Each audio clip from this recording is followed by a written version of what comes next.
இளவரசர் சித்தார்த் ராஜா சுத்தோதனாவிற்கு மகனாகப் பிறந்தார். ஜோசியர்கள் ராஜா கிட்ட சித்தார்த் சிறந்த ராஜாவாக விளங்குவார் அல்லது சிறந்த சந்நியாசியாக ஆவார் அப்படின்னு சொன்னாங்க. இதை கேட்ட அரசருக்கு தன் மகன் சந்நியாசியாக ஆவதை விரும்பலை. அதனால் தன் மகனை மிகுந்த கவனத்தோட அரண்மனைக்குள்ளேயே வளர்த்து வந்தார்.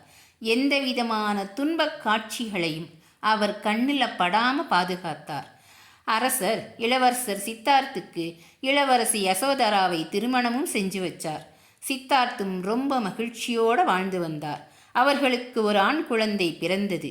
குழந்தையின் பெயர் ராகுலன். ஒரு நாள் சித்தார்த் நகரை சுற்றி பார்க்க விரும்பினார். தேரில் ஏறி நகர்வலம் போனப்ப ஒரு வயதான மனிதன் கையில் கோலை ஊனிக்கிட்டு வளைந்தபடி தள்ளாடி செல்வதை பார்த்தார். அவருக்கு மிகவும் அதிர்ச்சியாக இருந்தது. தேரோட்டிக்கிட்ட ஏன் இந்த மனிதன் இவ்வாறு நடக்கிறான் அப்படின்னு கேட்டார். அவனுக்கு வயசாயிருச்சு, அதனால் இவ்வாறு ஆகிவிட்டான் என்றான் தேரோட்டி. நிஜமாகவா? நமக்கும் வயதாகுமா என்று சித்தார்த் கேட்க, நிச்சயமாக நம் எல்லோருக்கும் வயதாகிவிடும் என்று சொன்னான் தேரோட்டி. சித்தார்த் யோசித்து கொண்டே போனான். அப்போ திடீரென்று எதிர் திசையில் ஒரு மனிதன் நடுங்கிக்கிட்டே அரற்றி கொண்டும் செல்வதை பார்த்தார்.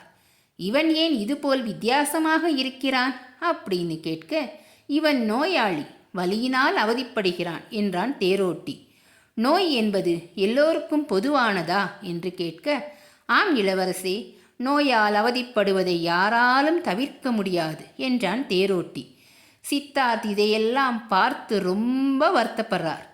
அப்போ ஒரு இறந்த உடலை 4 பேர் தூக்கி செல்வதை பார்க்கிறார். அதை பார்த்து அதிர்ச்சி அடைகிறார்.